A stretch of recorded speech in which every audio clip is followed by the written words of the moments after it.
Cash flow statement में हमें क्या निकालना होता है? इनफ्लो और आउटफ्लो ऑफ कैश।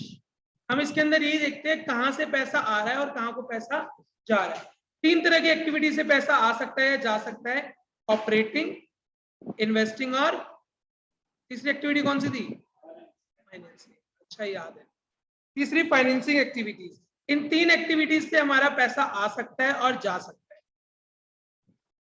इस चैप्टर में से ना आपके जो क्वेश्चंस आएंगे वो न्यूमेरिकली आना थोड़ा सा इम्पॉसिबल है, तो आपसे बेसिकली यही पूछेगा कि कौन सी एक्टिविटीज में कोई भी पॉइंट दे देगा वो कौन सी एक्टिविटी से बिलोंग करे। तो इसमें थ्योरी पार्ट हमें थोड़ा ज्यादा अच्छे से करना। सबसे पहले ऑपरेटिंग एक्टिविटीज। ऑपरेटिंग एक्टिविटीज के एग्जांपल्स क्या क्या हो सकते हैं? थोड़े इनफ्लो के लिख लेते हैं, थोड़े आउटफ्लो के लिख लेते हैं। हमें अच्छे से ये प्रिपेयर करने हैं क्योंकि मुझे लगता है इसमें यहां से ज्यादा चांसेस है आने के। तो ऑपरेटिंग एक्टिविटीज में इनफ्लो, पैसा कहां कहां से आ सकता है? सेल ऑफ गुड्स, बिल्कुल सेल ऑफ गुड्स इनफ्लो। और बोलो, क्या बोला आपने?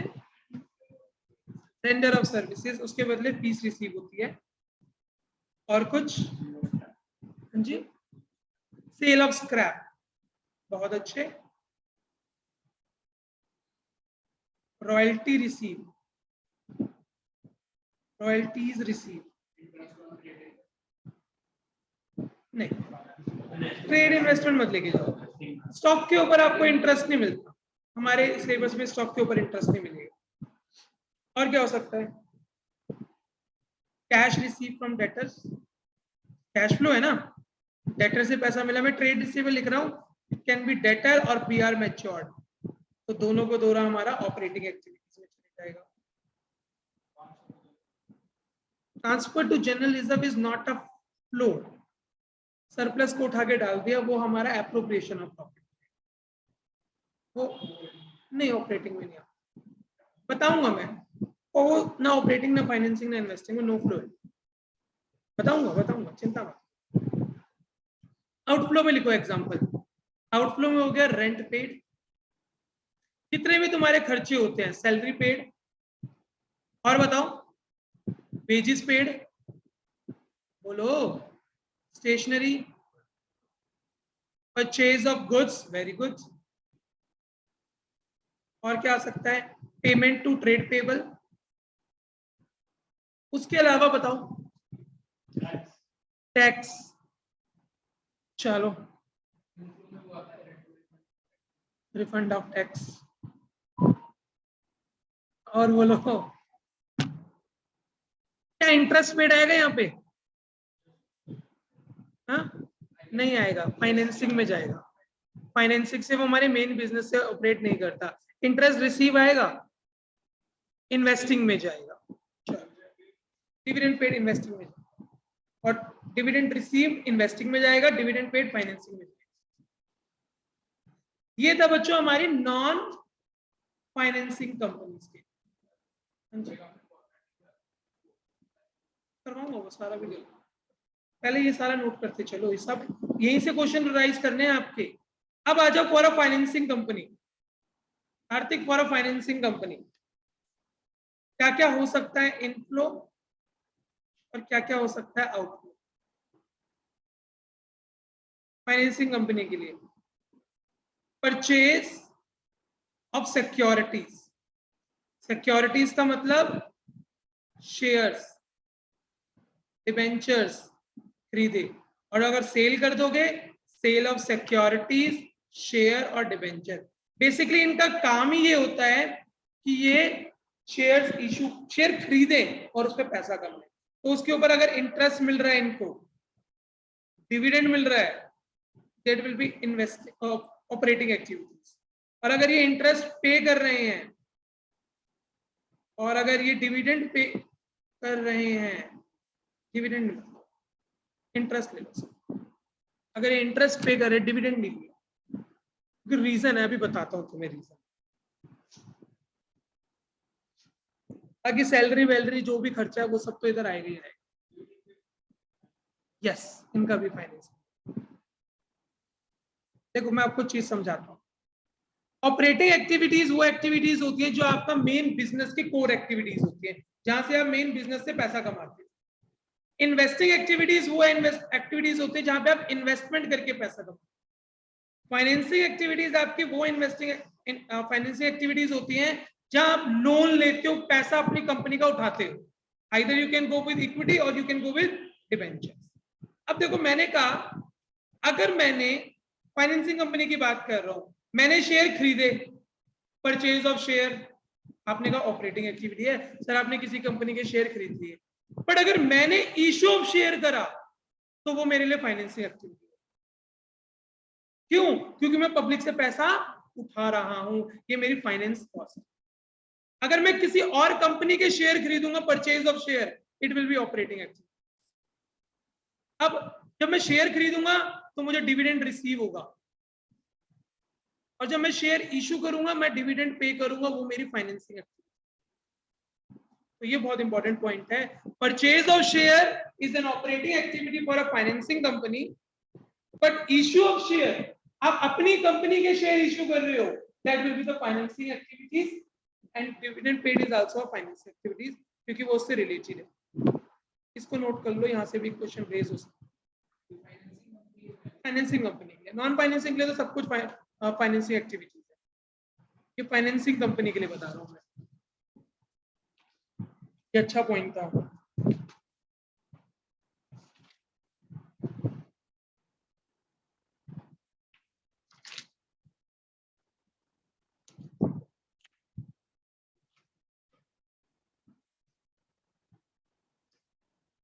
अब आ जाओ इन्वेस्टिंग एक्टिविटीज। इन्वेस्टिंग एक्टिविटीज का इनफ्लो और आउटफ्लो क्या हो सकता है? बताओ आर्यन, कहां से आ सकता है इनफ्लो पैसा? बोलो। सेल ऑफ मशीन या फिक्स एसेट ले लो, सेल ऑफ इंटेंजिबल एसेट भी ले लो, यही डिविडेंड रिसीव्ड, रेंट रिसीव आएगा, बिल्कुल रेंट रिसीव आएगा। हाँ, फाइनेंसिंग के लिए भी ये सब कुछ। गुडविल जब सेल कर दोगे पूरी जीरो हो जाएगी, बिल्कुल सेल। परचेज ऑफ इन्वेस्ट आएगा, कम होती है वो। बच्चा कह रहा है अगर जैसे 1 लाख की थी सर, अगर 90 की हो गई तो मैं बोलूंगा 10,000 की अमोर्टाइज हुई। वो कह रहे सर अगर 0 हो गई तो इसका मतलब मैंने बिजनेस बेच दिया। बिजनेस बेच दिया तो वो सेल हो जाएगी, सेल हो फिर इनफ्लो में आएगी। बस 0 वाला केस तुम्हारा आना नहीं। पर कैश फ्लो का क्या पता, उस कंपनी उस साल बना के बंद कर दी, हो सकता है ना sir. Exceptions are there, purchase of fixed assets, purchase of intangible assets, है ना। नॉन करंट फिक्स्ड एसेट ले लिए मैंने और इंटेंजिबल ले लिए। अच्छा, अगर मैं शेयर्स परचेज करूंगा तो आएगा यहाँ पे परचेज ऑफ शेयर्स, बिल्कुल आएगा, इन्वेस्टिंग है। परचेज ऑफ डिबेंचर्स, और इनके ऊपर इंटरेस्ट रिसीव, डिविडेंड रिसीव आपने लिख ही दिया। Cell of investments,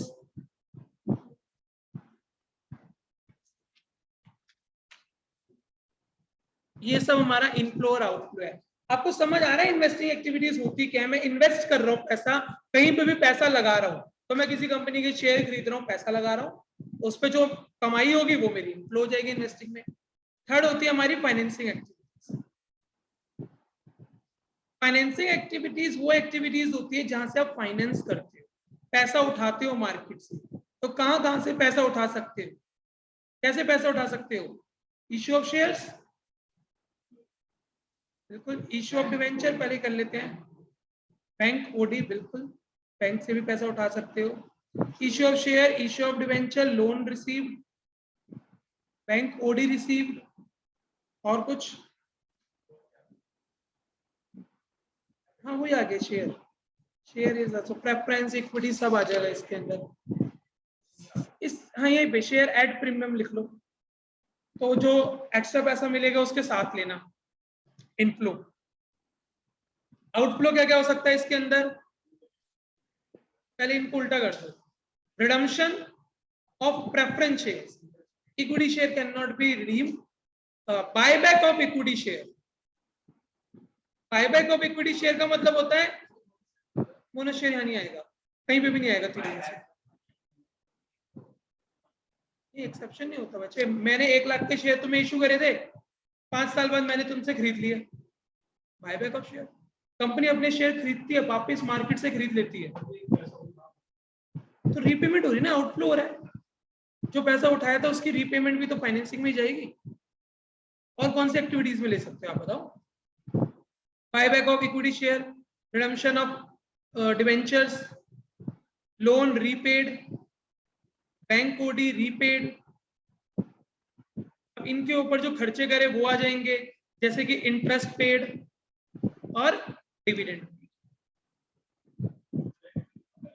rent paid आपका ऑपरेटिंग मेन ऑपरेटिंग एक्टिविटी है। रेंट रिसीव्ड इन्वेस्टिंग में, क्योंकि वो इन्वेस्टमेंट के ऊपर है, और रेंट पेड के बिना मैं बिजनेस चला ही नहीं सकता। यहां पर टैक्स आ सकता है रिलेटेड टू फाइनेंस, जैसे कि हमने टीडीएस करा था, याद है टीडीएस डिवेंचर्स के ऊपर करा था, तो टीडीएस आ सकते हैं यहाँ पर।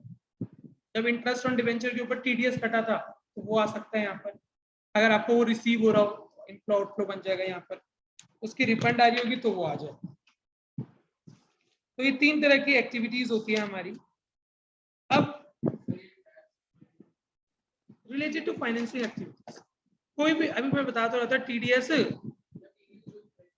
जो इंटरेस्ट करा था आपने, जब इंटरेस्ट ऑन डिवेंचर लिया तो उस पर TDS, tax deducted at source, at source के ऊपर आप टैक्स डिडक्ट करते हो।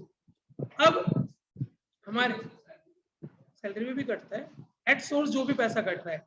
अब देखो, ऑपरेटिंग एक्टिविटीज निकालने के 2 तरीके होते हैं, either you can go with direct method और इनडायरेक्ट मेथड ऑपरेटिंग निकालने के लिए। डायरेक्ट मेथड ना हमारे सिलेबस में नहीं है। डायरेक्ट मेथड बहुत सिंपल होता था, उसमें क्या करते थे, ऑपरेटिंग से जितना इनफ्लो आया उसको ऐड ऐड ऐड ऐड कर दो, जितना आउटफ्लो हुआ उसको माइनस माइनस कर दो, at last you will get your cash flow from operating.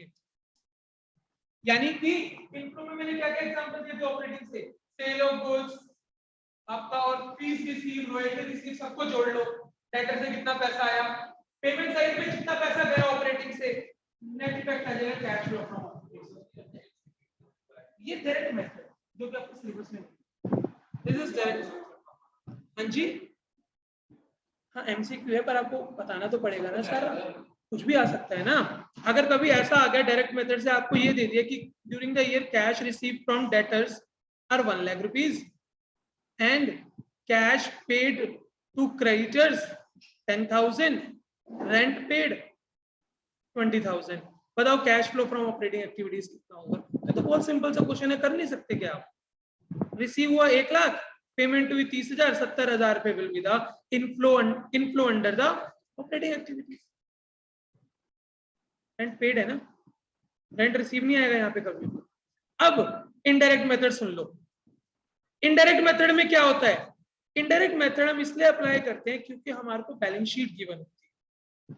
Balance sheet में हमारे को सारी इंफॉर्मेशन नहीं गिवन होती, कुछ इंफॉर्मेशन हमारी पीएनएल अकाउंट से रिलेटेड होती है जिसमें इनफ्लो आउटफ्लो होता है।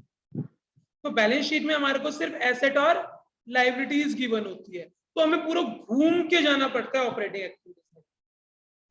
तो सबसे पहले हम क्या लेते हैं इसके अंदर, हम लेते हैं profit as per difference in surplus, that is balance in statement of PNL.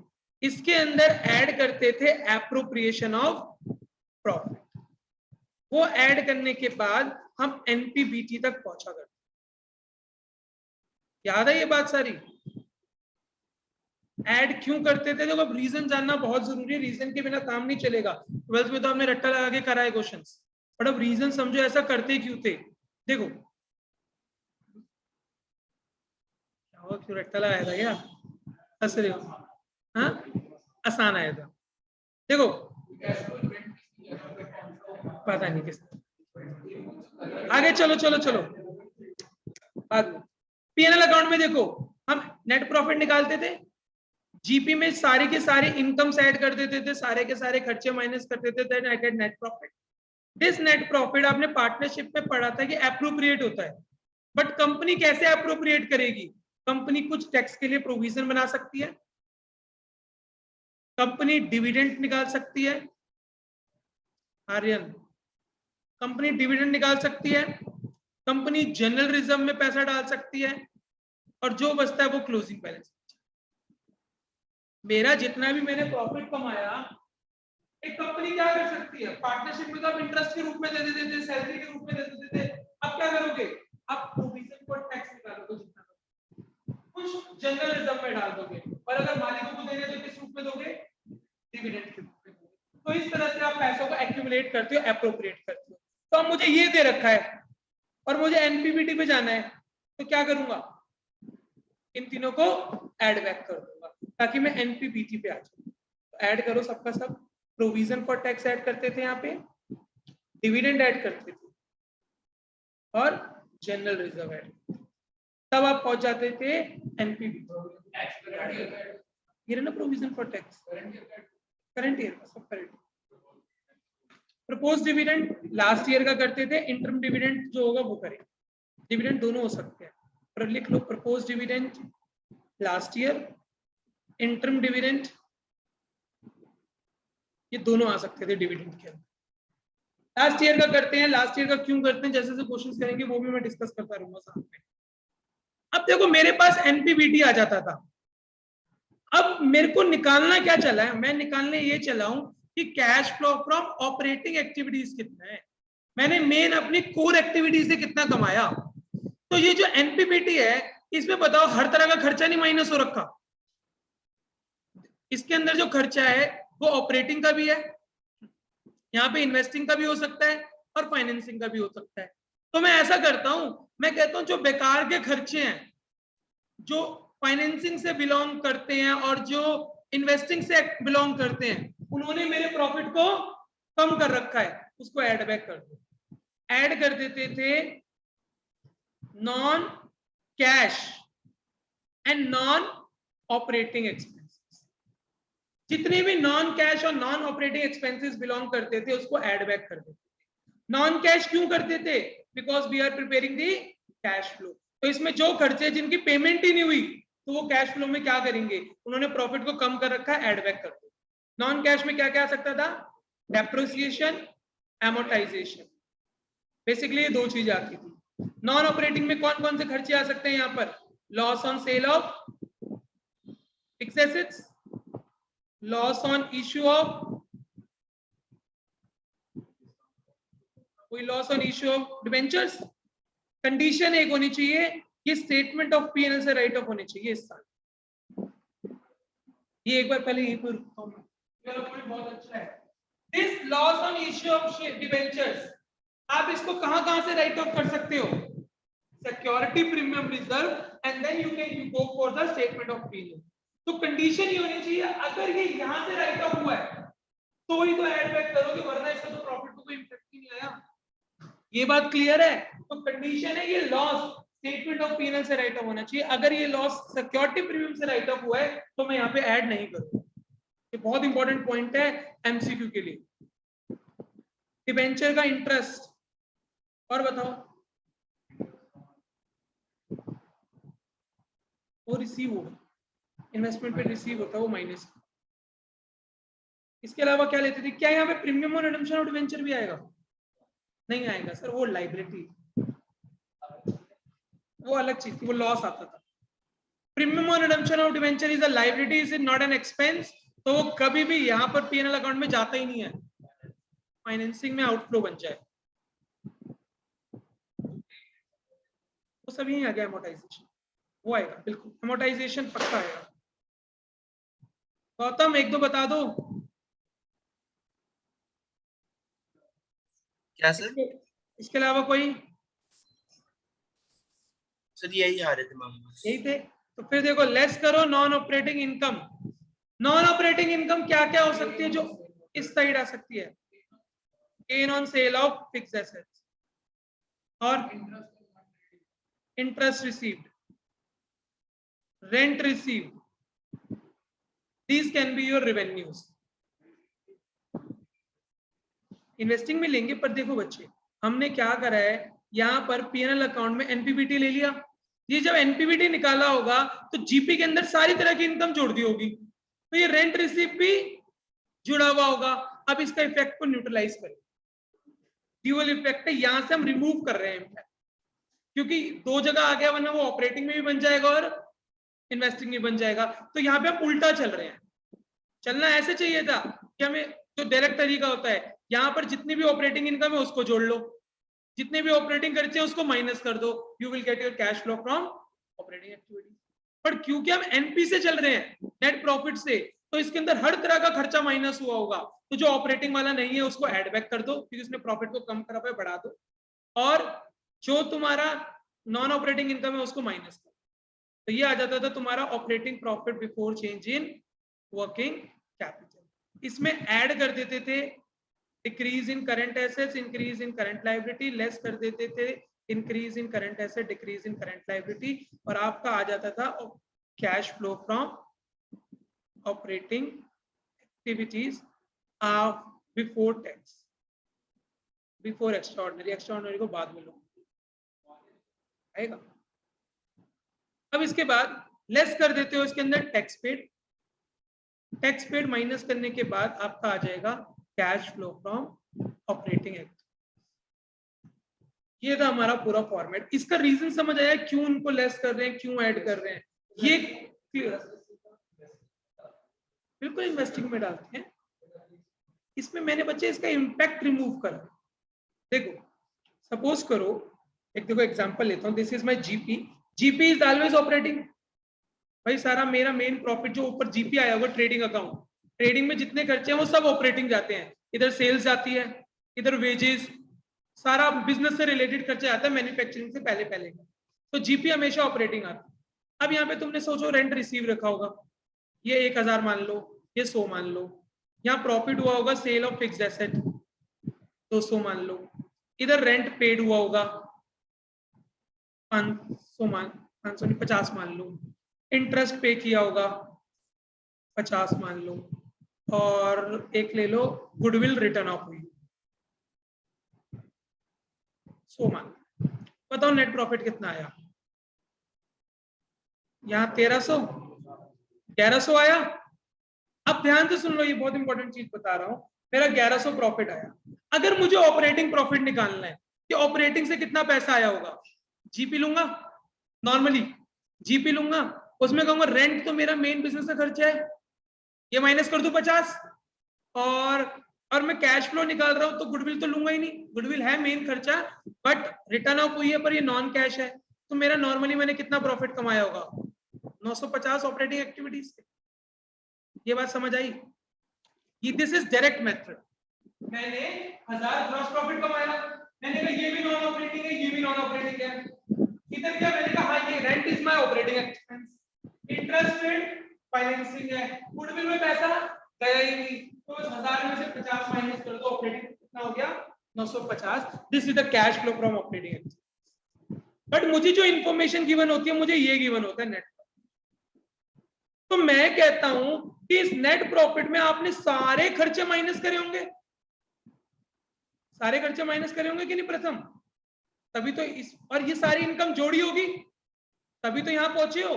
तो मैंने कहा जो खर्चे बिलोंग नहीं करते ऑपरेटिंग से उसको ऐड बैक कर दो, इंटरेस्ट को इसमें जोड़ दो दोबारा से, goodwill written of non cash है इसको जोड़ दो दोबारा से, और जो इनकम इसके अंदर जुड़ी होगी which is not belonging to operating उसको लेस कर दो, 100 को, ये रेंट रिसीव 100 को माइनस कर दो और 200 को माइनस कर दो, मतलब नॉन ऑपरेटिंग एक्सपेंसेस को जोड़ दिया, नॉन ऑपरेटिंग इनकम को माइनस कर दिया। अब देखो कितना आता है 1250, 1250 में से 300 गए 950, चाहे ऐसे घूम के कर लो चाहे ऐसे घूम के कर लो, आंसर तो 950 है।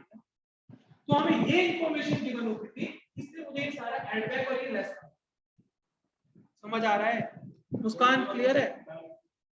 हाँ, क्योंकि वो नॉन कैश है, नॉन कैश और we are preparing the cash flow. अगर मुझे ऑपरेटिंग प्रॉफिट निकालना होता ना तो ले लेते, पर मैं निकाल रहा हूं कैश फ्लो फ्रॉम ऑपरेटिंग। यहां तक क्लियर सबको? आगे देखो एक चीज और, एक्स्ट्रा ऑर्डिनरी आइटम। अगर कभी एक्स्ट्रा ऑर्डिनरी आइटम आ जाती है तो हम कहते हैं उस एक्स्ट्रा ऑर्डिनरी आइटम ने, जैसे कि लॉस बाय अर्थक्वेक, मेरा आग लग गई, लॉस बाय अर्थक्वेक, इसने बताओ मेरे प्रॉफिट को कम कर रखा है, तो यहां पर हम ऐड बैक कर देते हैं एक्स्ट्रा ऑर्डिनरी एक्सपेंस।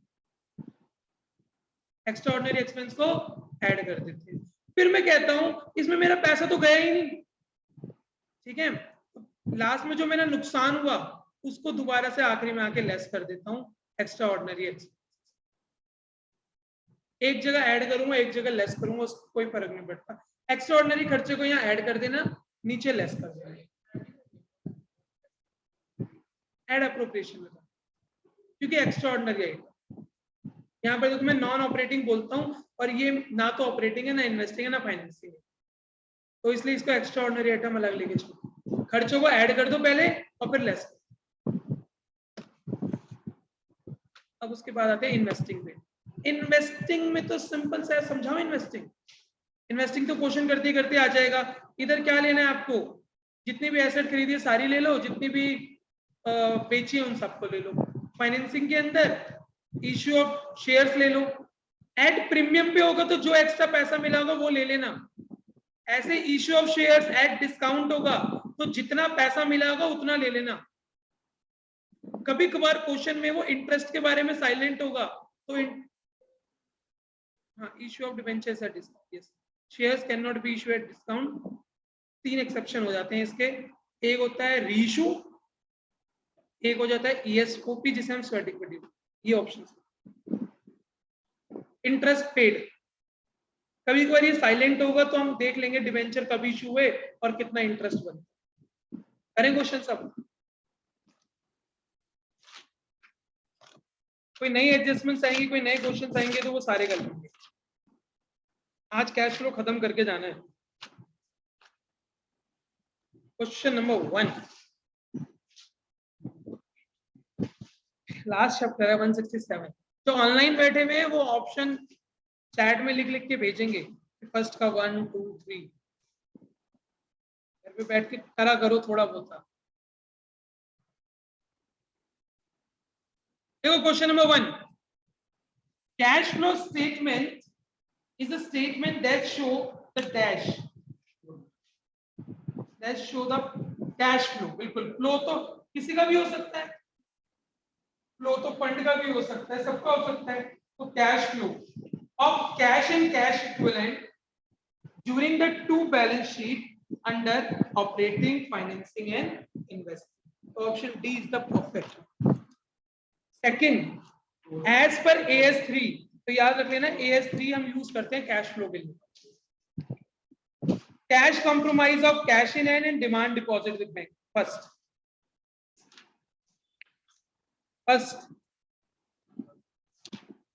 थर्ड, देखो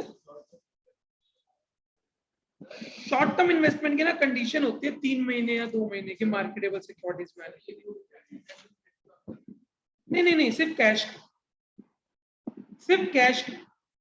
कैश एंड कैश इक्विवेलेंट तो बहुत सारी चीजें आ जाती हैं, उसके अंदर तो चेक भी आ जाएगा, शॉर्ट टर्म इन्वेस्टमेंट भी आ जाएगा कैश एंड कैश इक्विवेलेंट में। वो बोलते हैं कैश किसे कहते हैं, तो कैश में जो आपके हाथ में पैसा पड़ा है और जो बैंक में आपका पैसा, वो भी डिमांड डिपॉजिट, जब मर्जी पैसा निकालो। समझ आया? शॉर्ट टर्म इन्वेस्टमेंट तो कैश एंड कैश इक्विवेलेंट में आएगी। हाँ जी, नहीं ऐसा नहीं होता ना कभी भी बेचो या हमेशा जो तुरंत पैसा मिल जाए। कभी कभार कैश एंड कैश इक्विवेलेंट का पैसा शॉर्ट टर्म इन्वेस्टमेंट का 4 दिन बाद मिलता है। ठीक है, मैं म्यूचुअल फंड बेचता हूँ, 4 दिन बाद मेरे अकाउंट में पैसा आता है। और जो तुम्हारा डिमांड डिपॉजिट है कभी भी यूपीआई कर दो, बैंक से पेमेंट हो जाएगी, कैश ही मांगते। थर्ड देखो, अपने आप बताओ, पढ़ो करो क्या आएगा। इंक्रीज एंड डिक्रीज, सिंपल सा है। फोर्थ देखो, pick the odd one out. Treasury bill भी कैश एंड कैश इक्विवेलेंट होता है। ट्रेजरी बिल भी कैश एंड कैश इक्विवेलेंट होता है। आपने पढ़ा होगा विद इन 84 डेज पेमेंट होती है, कितने दिन होती है शायद गवर्नमेंट देती है, पर बहुत शॉर्ट टर्म होते हैं। हाँ, बिल ऑफ एक्सचेंज होगा इसका मेरे तरफ से। Cash and current investment, treasury bill, all are the cash and cash. 3 महीने होता है, 3 महीने होता है। तो फोर्थ का डी, बिल ऑफ एक्सचेंज करवा सकते हो, बट हम कैश एंड कैश इक्विवेलेंट में कभी नहीं लेते। बिल ऑफ एक्सचेंज को हम डेटर्स में लेते हैं, BR में। देखो इसका आंसर फोर्थ का बिल ऑफ एक्सचेंज ही होगा। बिल ऑफ एक्सचेंज ही होगा। ट्रेजरी बिल तो बहुत सिंपल होता है, बहुत जल्दी कैश में कन्वर्ट होता है और उसको कैश एंड कैश इक्विवेलेंट में ले लेते हैं। लिख लो treasury bill is included in cash and cash equivalent. Treasury bill cash and cash equivalent में आता है। फिफ्थ देखो, pick the odd one out.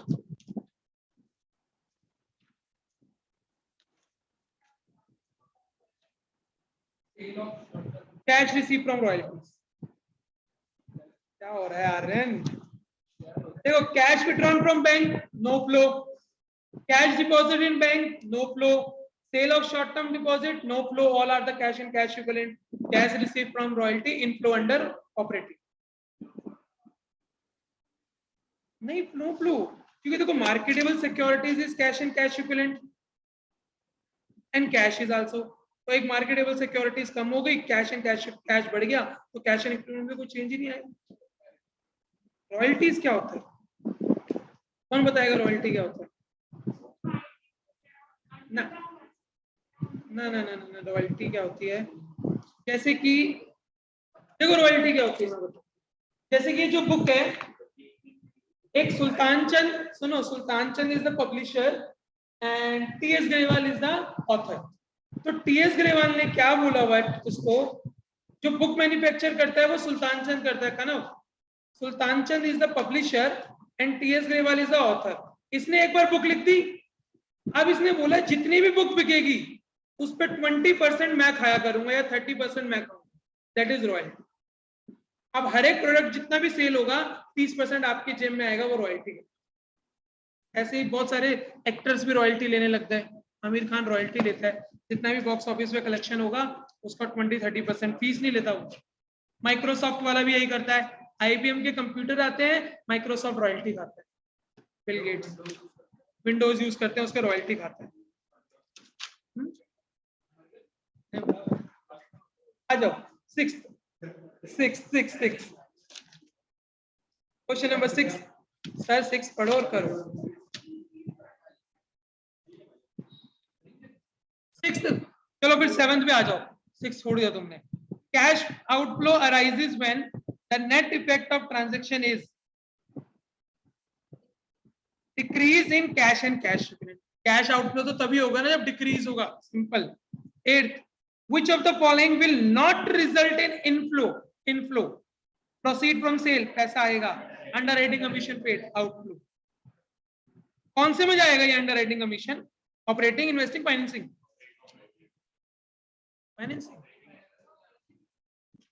Financing underwriting यार, फाइनेंस कॉस्ट है। शेयर्स इशू करने के लिए आप अंडरराइटर को पैसा देते हैं, शेयर इशू करने में मदद करते हैं। Underwriting commission is the financing activities. 9th पढ़ो।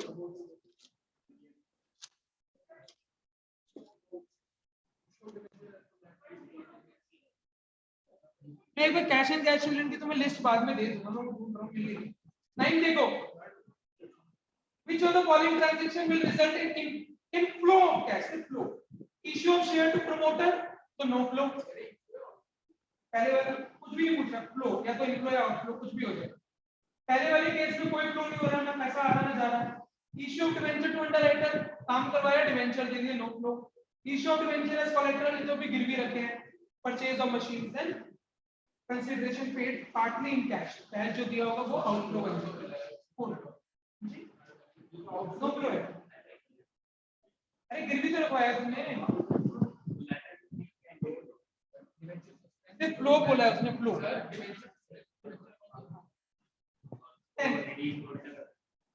10 while preparing the cash flow statement, cash deposit with bank with a maturity date after 2 months will be cash and cash। cash in backup का जो पड़ा हुआ है वो cash and cash। the objective of cash flow are to determine sources, application and the net change। sources मतलब inflow, application मतलब outflow, कहाँ पैसा लग रहा है, कहाँ से पैसा आ रहा है। 12 net change in cash and cash equivalent is equal to, yes, difference between source and application। pick the odd one out। interest on long term borrowings is an expense, yes, Loss on issue of debenture is an expense. Premium on redemption of debenture is a liability. Underwriting commission is an expense. ये तीनों financing में जाएंगे खर्चे. Pick the odd one out from the following. Commission received, dividend received, interest or rent. Commission. Commission receive operating activities है. Dividend, interest और rent सारा का सारा. Dividend receive investing और rent receiving investing activities. और commission is operating activities. अच्छे question है odd one out. Pick the odd one out. Salary operating खर्चा, receipt operating में inflow, income tax operating, purchase of goodwill investing. 16. Sale of securities other than marketable securities, investing में inflow. Other than marketable है ये. Purchase of marketable securities, cash and cash equivalent. Sale of non-current investment, investing activities. Purchase of non-current, non-marketable investing activities. तो option क्या बन गया? Purchase of marketable securities, क्योंकि वो cash and cash equivalent का part है. देख लो आराम से टाइम दो. 17 देखो फिर. 17 Gautam. Pick the odd one out. Interest on OD financing. Bill receivable endorsed to creditor. Non cash. Bill दे दिया creditor को. Non cash no flow. Goodwill written off no flow. Old vehicle written off no flow. So interest on bank overdraft is the outflow under financing activity. बाकी सब no flow है. Goodwill भी no flow है, याद रखना. No flow, goodwill की कीमत कम हो गई. एमोर्टाइजेशन बिल्कुल नो फ्लो ऑफ कैश है. ऑपरेटिंग है पर नो फ्लो ऑफ कैश है. ऑपरेटिंग में तो रिवर्स उल्टा करने के लिए करते हैं ना. Goodwill written off is no flow of cash, याद रखना. 18. Which of the following is not added to NPBT and extraordinary to determine the operating profit before change in working capital? मतलब non cash non operating model. Premium और redemption of debenture आ गया ना प्रथम. Premium और redemption of debenture नहीं add करते क्योंकि वो लायबिलिटी है. पहला पॉइंट भी देख लो. Loss on issue of debenture if written off from statement of P&L. बहुत अच्छा लिखा है. अगर यहाँ लिखा होता if written off from security premium तो ये भी नहीं आता. ठीक है, बहुत अच्छा है. 19. Pick the odd one out. Purchase of sale of investment, financing. Purchase of shares on behalf of client. Operating है पर financing company के लिए. अच्छा. Sale of shares on behalf of client, ये भी operating है. Brokerage received from client, ये भी operating है. Purchase of share as investment, investing हो गया.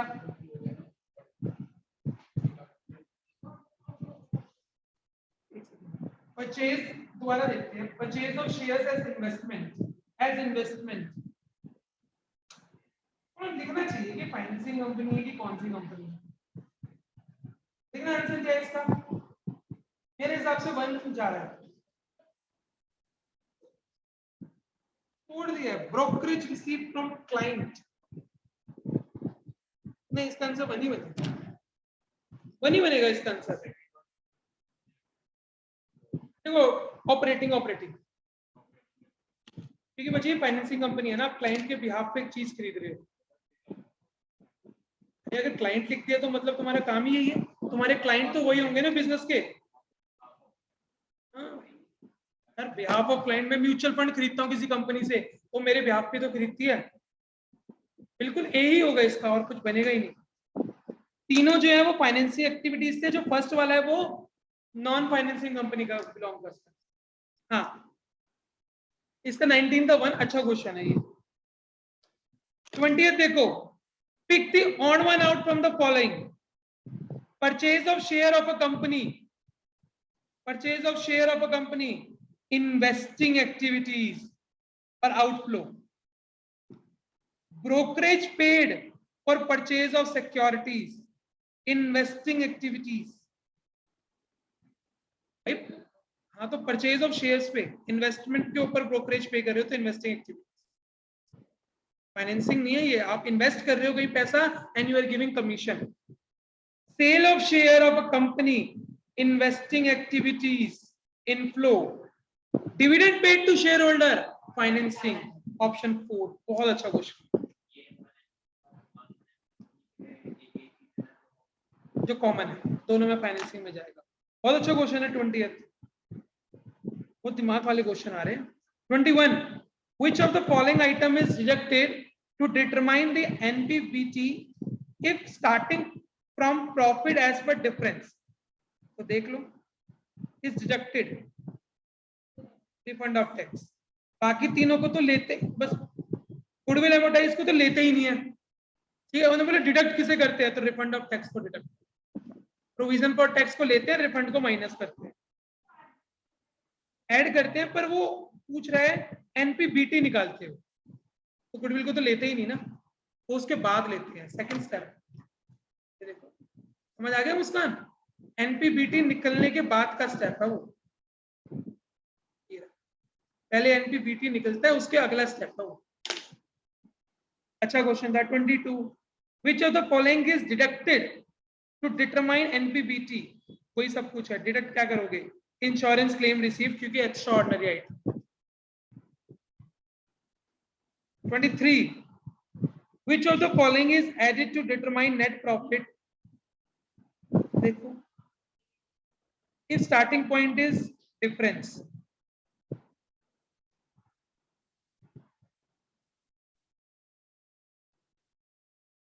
क्वेश्चन गलत है ये पूछना चाह रहा है operating profit before change in working capital वाला क्वेश्चन आना चाहिए। ये थोड़ी क्वेश्चन की लैंग्वेज गलत है, क्योंकि एनपीबीटी निकालते हुए तो चारों में तो कुछ भी नहीं लेते। क्वेश्चन ये होना चाहिए था operating profit before change in working capital निकालते हुए क्या लेंगे, तो preliminary expenses which is return from statement of P&L, उसको ऐड बैक करेंगे। सर बट एक क्वेश्चन था तो सही जिसमें प्रीलिमिनरी एक्सपेंसेस को इसने कहा था कि ऐसे राइट ऑफ करना है, नेट प्रॉफिट बिफोर टैक्स। हाँ वो भी ठीक है, तो अगर ऑप्शन आएगा तो क्वेश्चन नंबर 1 ही ले लो। क्वेश्चन नंबर 1, प्रीलिमिनरी एक्सपेंसेस, इसको भी एक्स्ट्रा ऑर्डिनरी आइटम ले लेता है कभी कभार, प्रीलिमिनरी एक्सपेंसेस बिल्कुल सही गौतम था ऐसा। 24, sum of dash taken together along with dash equals to dash. First year, चलो पढ़ना नहीं पड़ा। Cash flow from operating taken together along with investing and financing equals to, हाँ बिल्कुल वही होगा, फर्स्ट हो गया, पूरा बता ही दिया इसने। 25, dash are always shown as operating activities by both financing and financing, payment and salary and bonuses दोनों के लिए ऑपरेटिंग खर्चा है, दोनों ही सैलरी बोनस ठीक है। dash is shown as financing activities by both financing and non financing, अरे dividend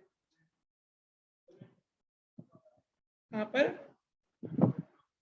payment of interest and loan दोनों के लिए फाइनेंसिंग, नहीं फाइनेंसिंग कंपनी के लिए ऑपरेटिंग एक्टिविटीज है, payment of interest on loan, और नॉन फाइनेंसिंग के लिए फाइनेंसिंग एक्टिविटी, क्योंकि लोन लेना और लोन देना ही फाइनेंसिंग एक्टिविटीज कंपनी का काम है, तो उनके लिए operating. 27, short term investment qualifies as cash equivalent only when, 3 महीने का केस देख लो।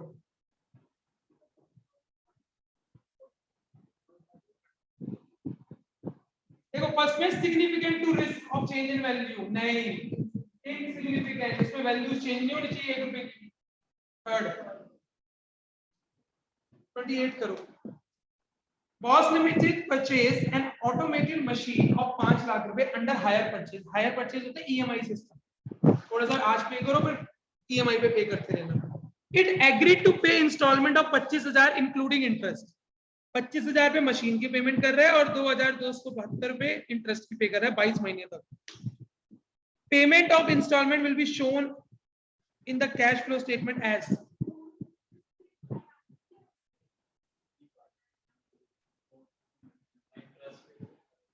फोर्थ होगा आउटफ्लो 22,728 एज इन्वेस्टिंग, क्योंकि वो मशीन की कीमत है, और 2272 जो एक्स्ट्रा पे कर रहा है वो फाइनेंसिंग है, क्योंकि वो इंटरेस्ट की पेमेंट। बहुत अच्छा क्वेश्चन है 28। हाँ इंक्लूडेड ऑफ परचेज, इंस्टॉलमेंट 25 की बन रही है ना, तो इंटरेस्ट के साथ ही तो इंस्टॉलमेंट दोगे।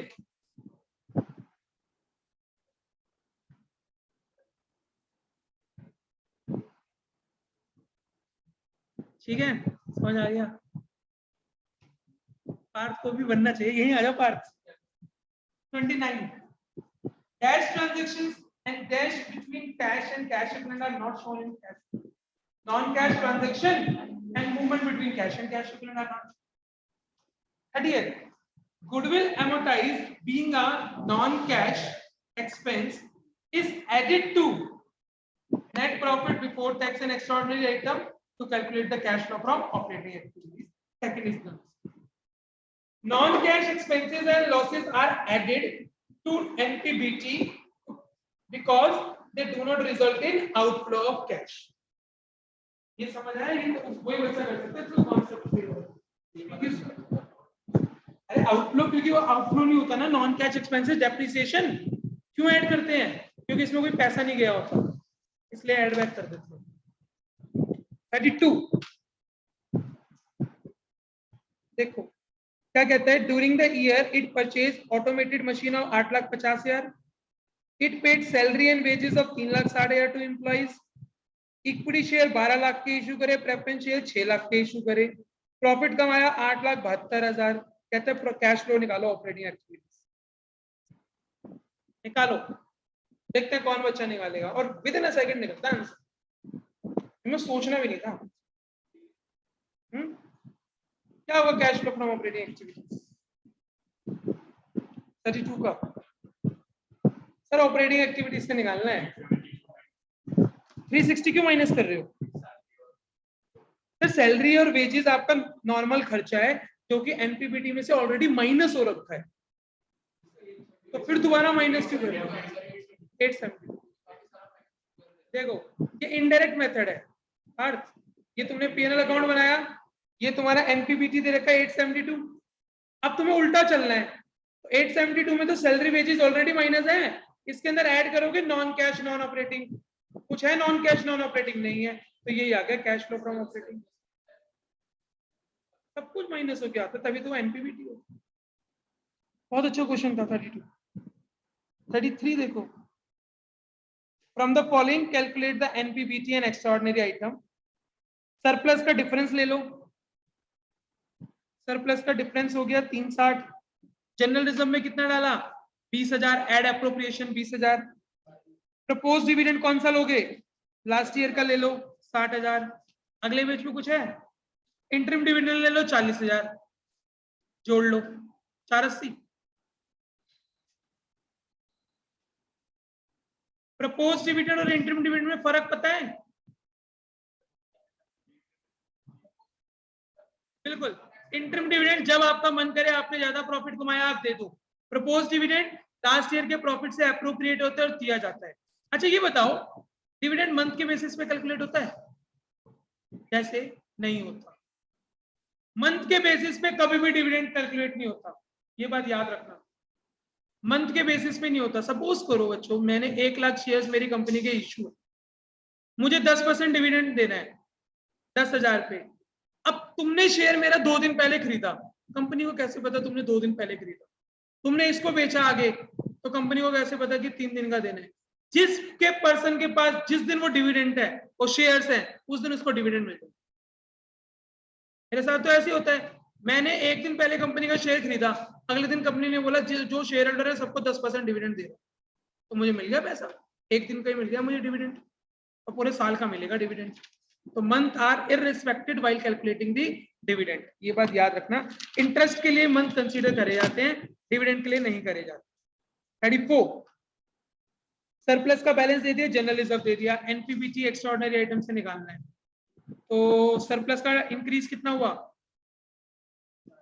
420, रिजर्व में कितना डाला 60, प्रपोज डिविडेंड ले लो 80, अब नीचे आ जाओ, प्रोविजन फॉर टैक्स था 40,000 और रिफंड था 2500, तो 40 भी जोड़ लो 25 माइनस कर दो, लॉस बाय फायर ऐड कर दो, इंश्योरेंस क्लेम माइनस कर दो।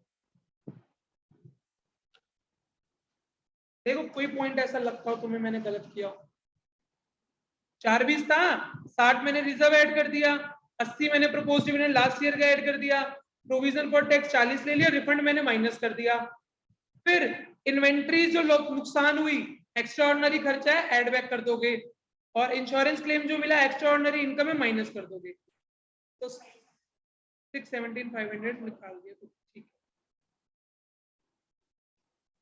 35. Which of the following is shown as investing activities for manufacturing company? Manufacturing company investing.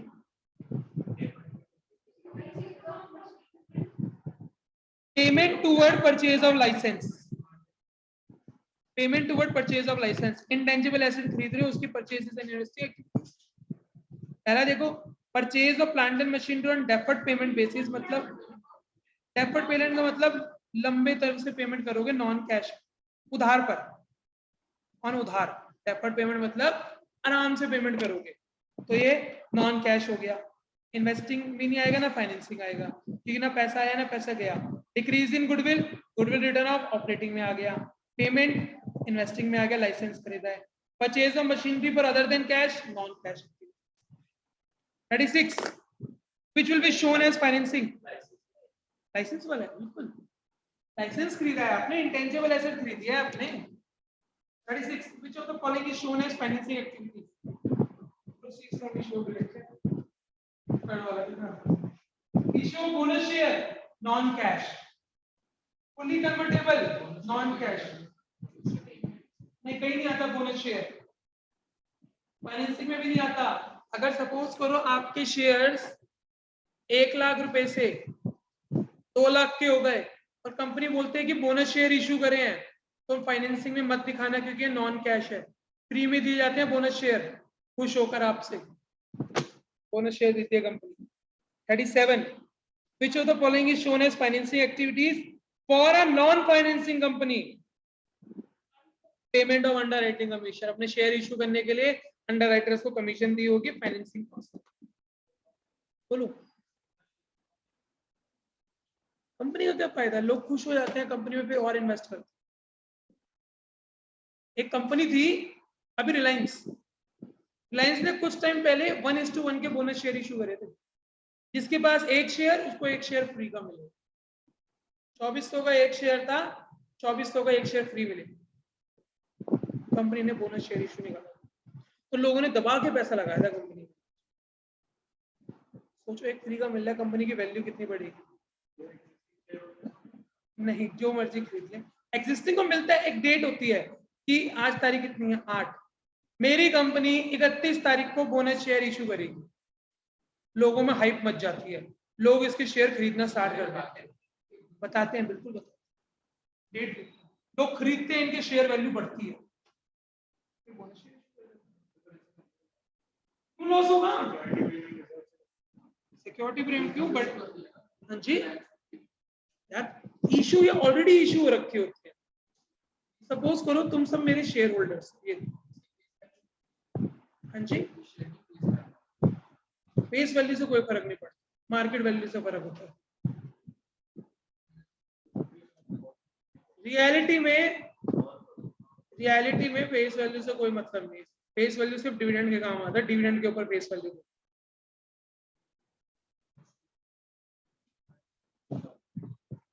दिखाता हूँ मायरा, देख लो उन घर पे आराम से। ये देखो, अगर मैं रिलायंस कंपनी का चार्ट देखूं,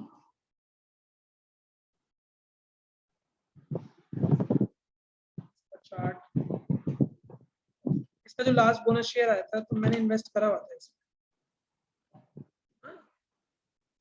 5 साल।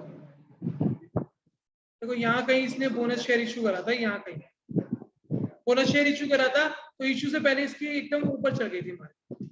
जब भी बोनस शेयर इशू करते, ये रियल प्राइस है, 2398 का शेयर है। जब बोनस शेयर इशू करेगी तो अपने आप 3000 का पहुंच जाएगा, महंगा हो जाएगा। तो हाँ, अभी ये ना 2399, अभी 1 रुपया बढ़ गया। आज 5 साल में 215% की रिटर्न दी है इसने, 5 साल।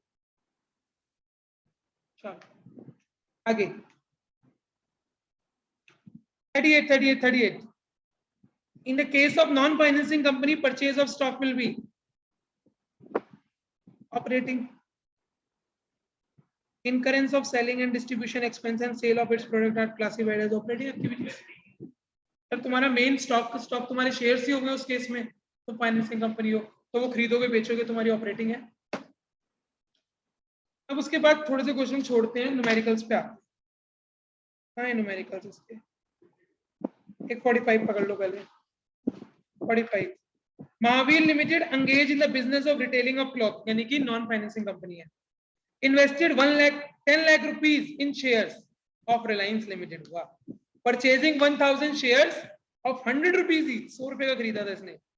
Reliance declared dividend of 20%। In cash flow statement dividend receive will B.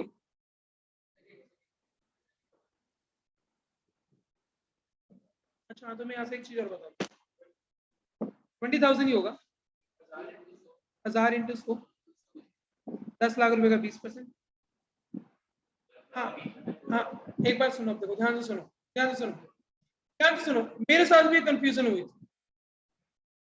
जैसे कि मेरी कंपनी अगर डिक्लेयर करती है डिविडेंड, सपोज करो रिलायंस का शेयर आज की डेट में, बहुत अच्छी चीज है, मैं भी पहले कंफ्यूज होता था ये। एक बार एक कंपनी ने 1000% डिविडेंड इशू दिया, मैं बड़ा यार हैरान हो गया, 1000 या 100% डिविडेंड। देखो this is the share price.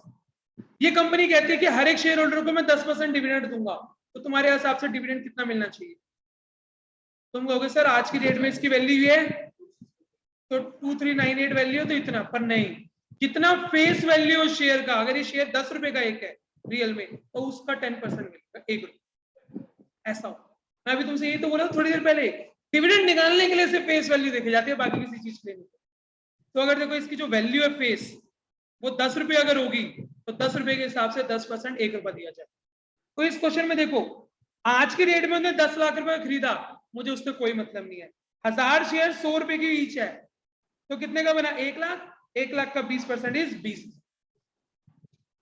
मेरे साथ ऐसे हुआ था, मैं एक दिन बड़ा हो गया था कंफ्यूज, मैंने भी अपने टीचर से आके पूछा था। हाँ हाँ 100 रुपए फेस वैल्यू। मैंने भी एक दिन टीचर से पूछा था, जब मेरे फाइनेंस पढ़ाते थे, तो मैंने उनसे पूछा सर ये तो बड़ी अच्छी कंपनी है, एक ड्यू में, जब मैं बीकॉम में था। हाँ अरे ट्यूशन टीचर, हाँ पढ़ा सकता हूँ मैं। तो उन्होंने मेरे को बताया था कि फेस वैल्यू, मैं बड़ा खुश हुआ था, उन्होंने 100% दिया। मैंने कहा अगर 2000 का शेयर है मेरा, मेरे को तो डबल पैसा मिल गया, एक का डबल हो गया। उन्होंने कहा ना बेटा ना, 10 रुपए मिलेंगे तुझे, चिंता मत कर, तो 10% ही मिलता है। तो मैं दिखाता हूँ, अगर मेरे को कोई डिविडेंड मिला हो तो दिखाता हूँ, मिलता है मुझे डिविडेंड 2-3 में मिलता है। मैं दिखाता हूँ अगर लास्ट कोई डिविडेंड मिला होगा मुझे।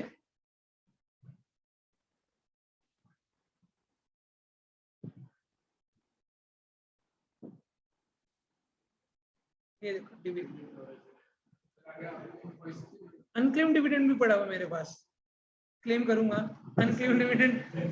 अरे वाह, अभी देखा मैंने।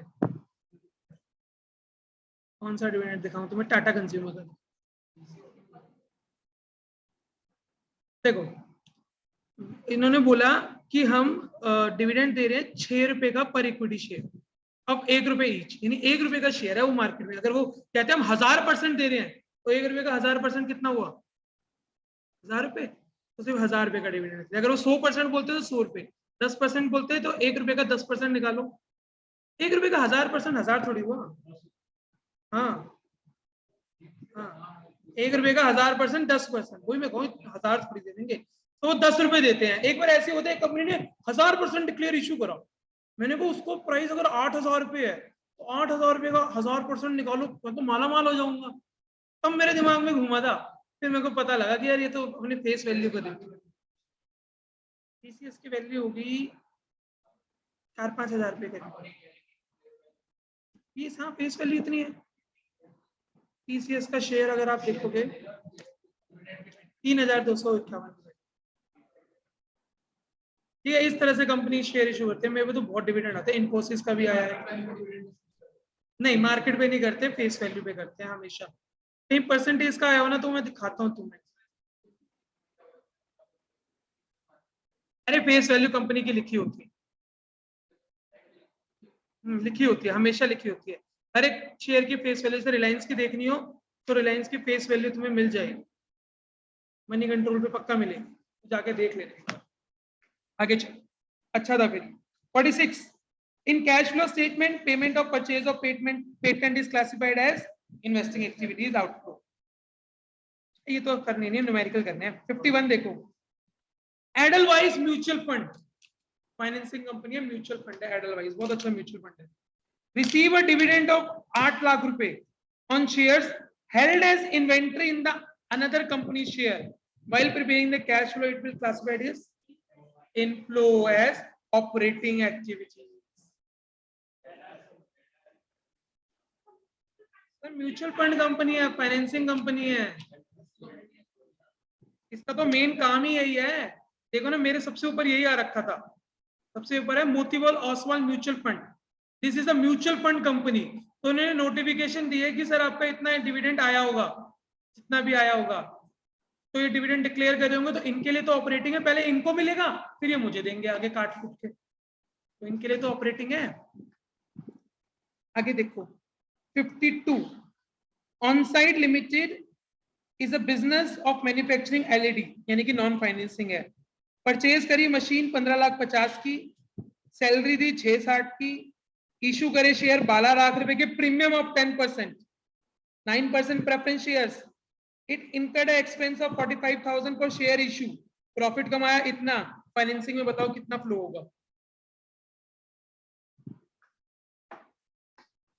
12 लाख के शेयर 10% प्रीमियम, यानी कि 13,20,000 तो ये आ गया। प्रेफरेंस शेयर्स का आ गया 6 लाख रुपए और 45 गया बाहर। डिविडेंड नहीं निकालेंगे, डिविडेंड जब तक क्वेश्चन ना लिखा हो नहीं देते।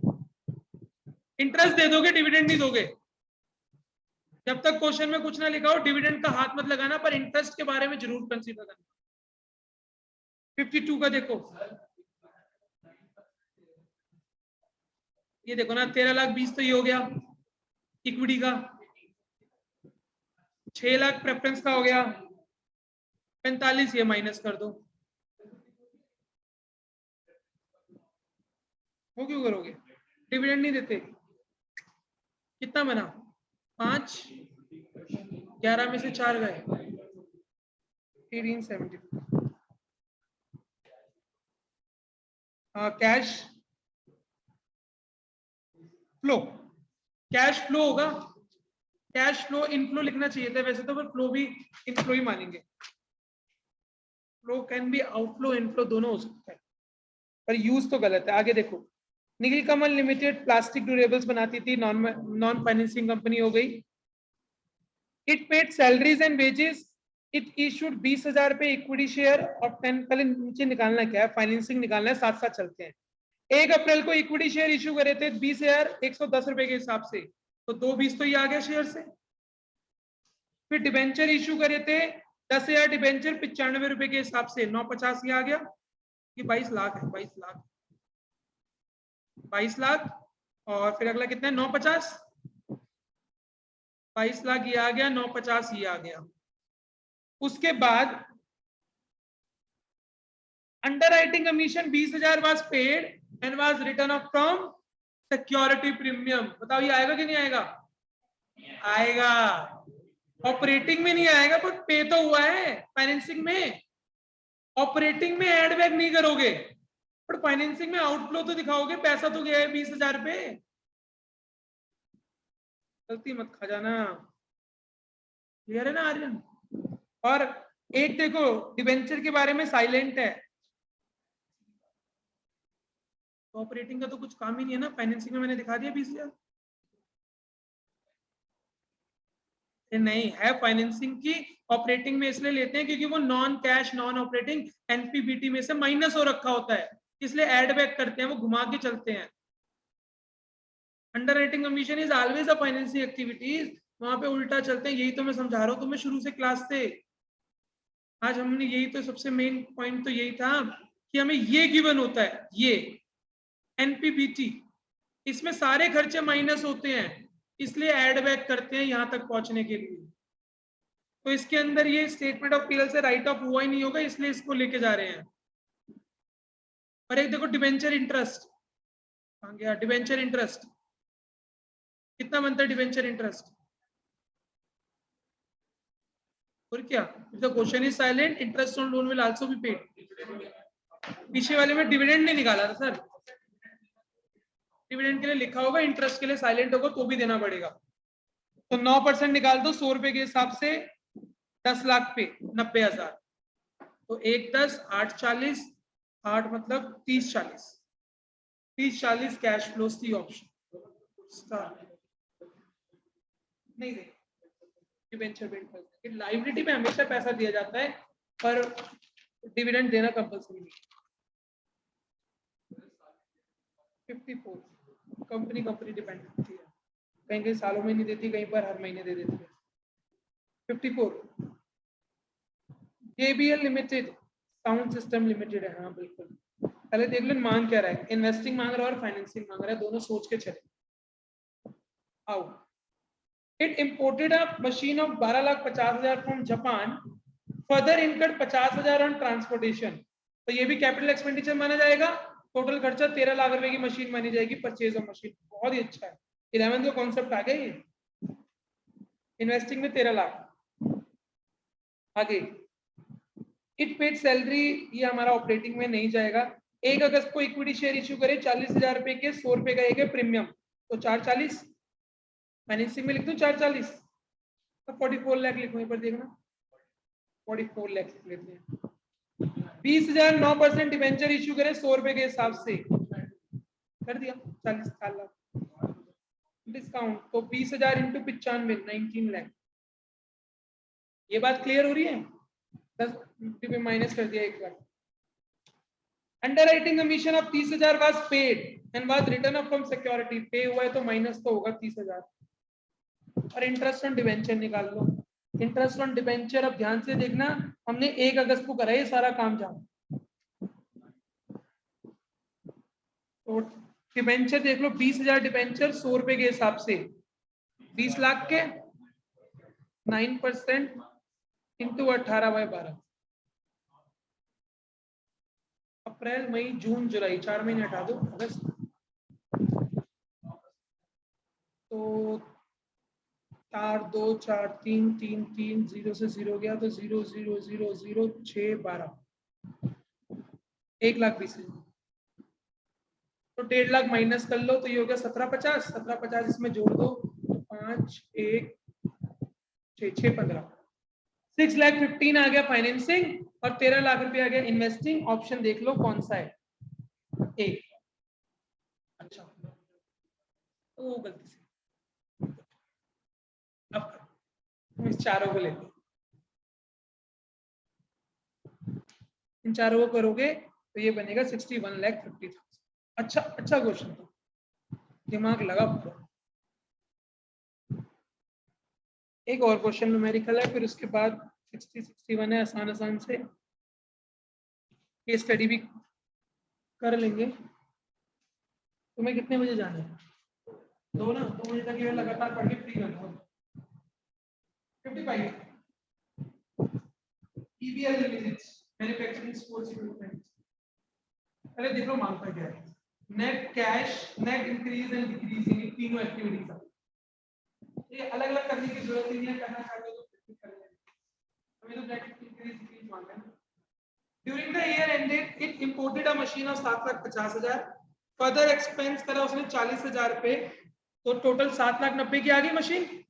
मैं टोटल ले रहा हूँ, क्लासिफाई नहीं कर रहा। 7,90,000 की मशीन आ गई, इन्वेस्टिंग ऑपरेटिंग में क्लासिफाई नहीं करूंगा, मेरे को तो एमसीक्यू सॉल्व करना है। It sold it old machine for 60,000, तो ये आउटफ्लो हो गया, ये इनफ्लो हो गया। It paid salary and wages,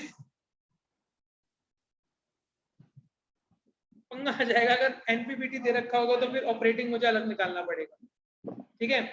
तो सैलरी और वेजेस को तो छोड़ दो, बार बार जबरदस्ती दे जा रहा है, तो मैं तीनों को अलग ही कर देता हूँ, इन्वेस्टिंग और फाइनेंसिंग छोड़ना है, क्योंकि अगर तुम्हें यहाँ पे नीचे एनपीबीटी दे रखा होगा तो उसमें से ऑलरेडी माइनस होकर आया होगा ना, तो दोबारा थोड़ी लोगे, तो अपनी पुरानी वाली अप्रोच है। On 1 June 2020 it issue 10,008% preference shares of 100 each at a premium of 10, तो 10 लाख 11 लाख, 11 लाख हो गया। कार्तिक तुम्हें तो मेरी कैलकुलेशन में मदद करते हो।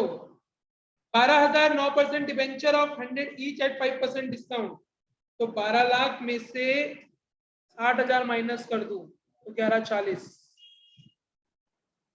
डिबेंचर का आ गया। रिडीमेबल एट 5% प्रीमियम,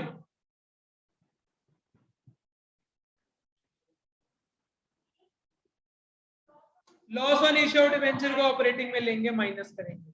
तो बहुत ही अच्छा क्वेश्चन है, कहां कर पाओगे तुम बच्चे को।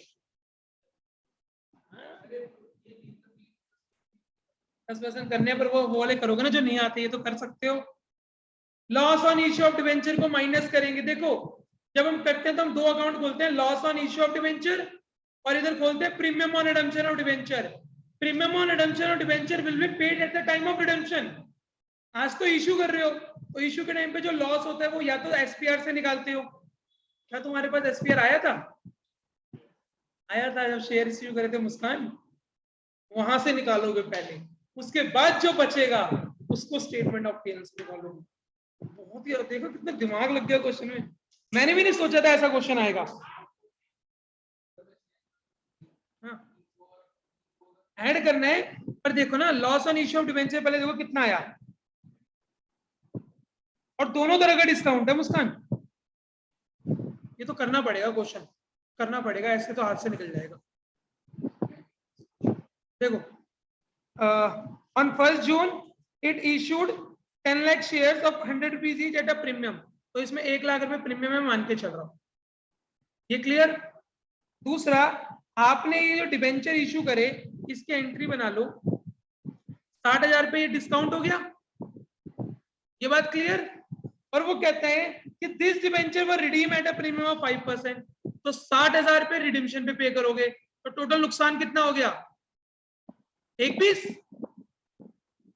टोटल नुकसान 120 हो गया ना प्रथम? यस सर, ऐसे ही यस सर। 60,000 रुपए डिस्काउंट का नुकसान, 60,000 रुपए loss on issue of redemption का नुकसान। करूं एंट्री? बोलो तो कर देता हूं। हो गया, टोटल 120 है।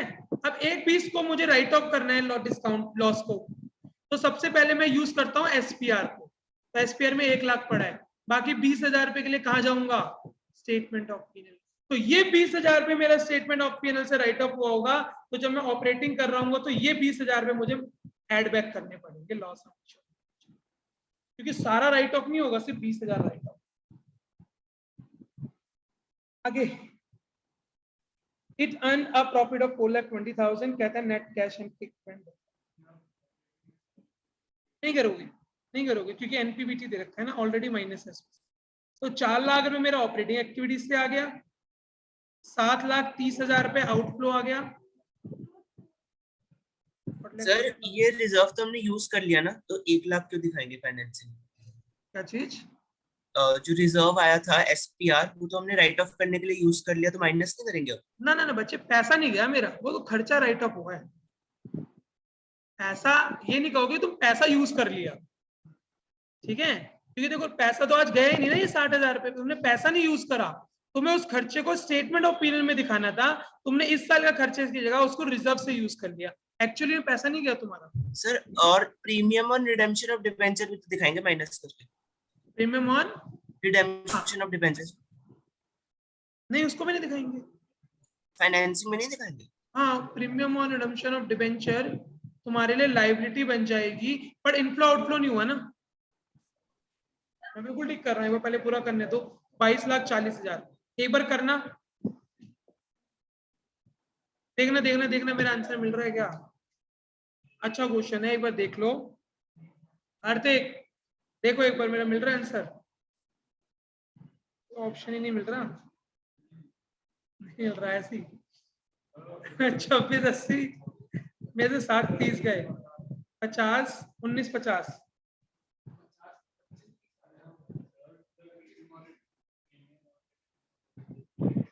नहीं देंगे, नो फ्लो है ना।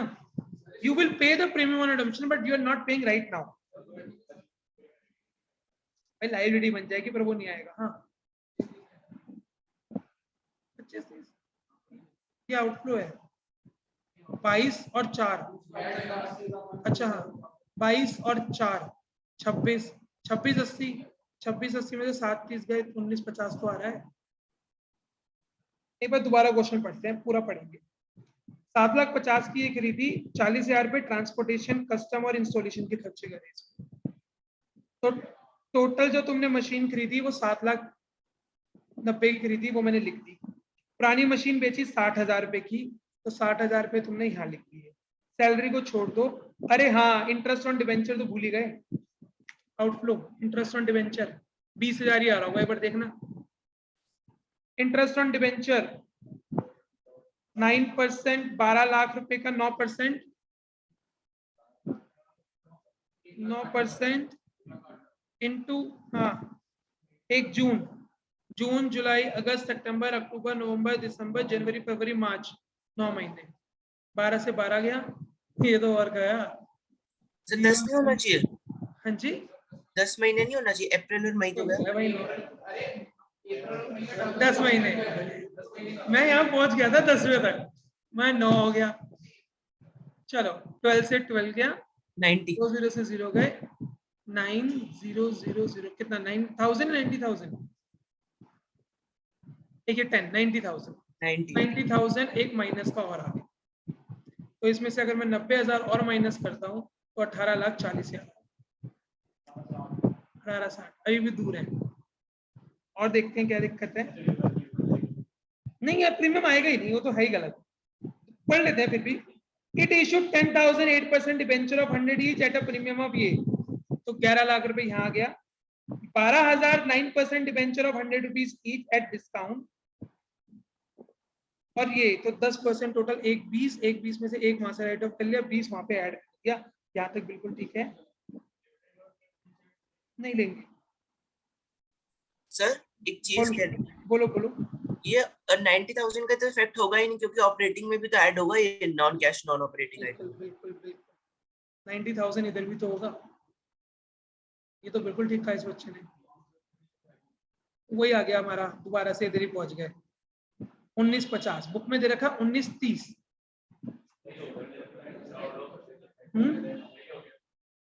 नहीं यार, ऐसे थोड़ी। 9 10 11 12 13 5 30। मायरा मदद करो। हाँ, नहीं समझ रहा। ये 20,000 वाला क्या था हमारा लॉस, जो हमने पीएल से राइट ऑफ करा। हमारा आंसर ठीक है। ये पता क्या कर रहा है, ये 20,000 रुपए को राइट ऑफ नहीं कर रहा फ्रॉम स्टेटमेंट ऑफ पीएनएल, जबकि अगर कुछ नहीं होता तो हम जो एक्स्ट्रा बचता है उसको सिक्योरिटी प्रीमियम के राइट ऑफ करने के बाद हम वहां से राइट ऑफ करते हैं, पर ये कर नहीं रहा।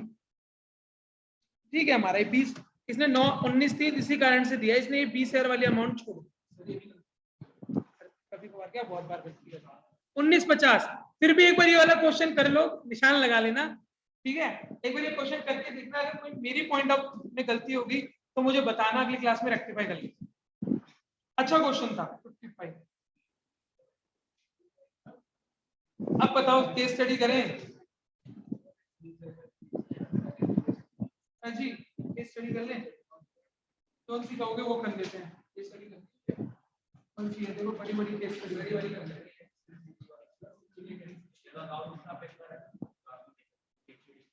हाँ, शेयर्स के चैप्टर से आई थी, 2 केस स्टडी थी।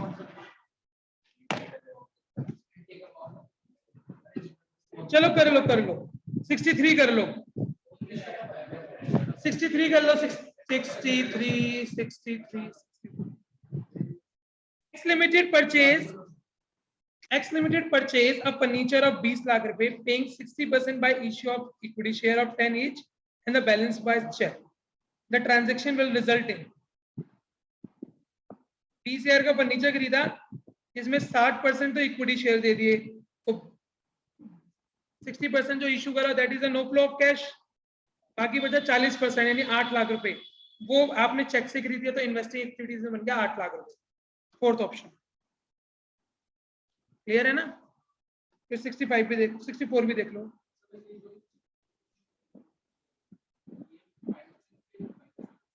इन्वेस्टिंग से नहीं, कहीं पे भी नहीं आएगा, पैसा ना आया ना गया। 64 GSC limited purchase a machine of 10 lakh रुपए, issuing a cheque of 2.5 lakh रुपए, 10% डिबेंचर ऑफ 7,50,000, तो बताओ क्या होगा ये? जो बस चेक पे करा है 2.5 लाख रुपए, that will be outflow under investing activity. 65 second होगा outflow under investing activities. 65 Angel limited a stock broker, Angel limited आ गई, 5,000 शेयर्स खरीदे टाटा लिमिटेड के, कौन सी activity? Angel limited a stock broker purchase 5,000 shares of Tata housing operating, क्योंकि उसका main काम ही है स्टॉक ब्रोकर है, सामान खरीदना बेचना।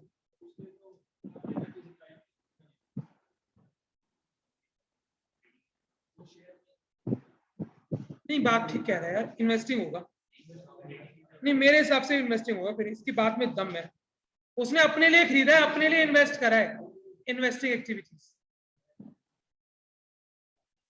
क्यों? हाँ ही हाँ, क्लाइंट के लिए नहीं खरीदा ना, क्लाइंट के लिए खरीदेगा बेचेगा तो ऑपरेटिंग, अपने लिए इन्वेस्ट करा है उसने तो इन्वेस्ट। आगे देखो, IDFC bank again financing institution, issued, issue करें तो फाइनेंसिंग एक्टिविटीज, अपने शेयर इशू करेगा तो फाइनेंसिंग एक्टिविटीज। चलो इतना ही करेंगे, हो गया मुझे लगता है। अब देखो तुम